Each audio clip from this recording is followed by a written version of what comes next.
Guys, क्या आपको पता है कि एल्पिन स्विफ्ट पक्षियों की एक ऐसी प्रजाति है जो अपना ज्यादातर समय आसमान में उड़ते हुए बिताती है।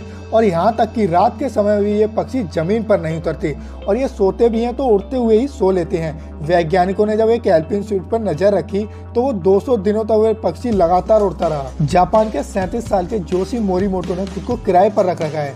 लोग अपना अकेलापन दूर करने के लिए इनके साथ घूमने जाते हैं। इनके साथ घूमने के 7,000 रुपए के साथ साथ उनके खाने पीने का भी खर्चा उठाना होता है। कुछ भी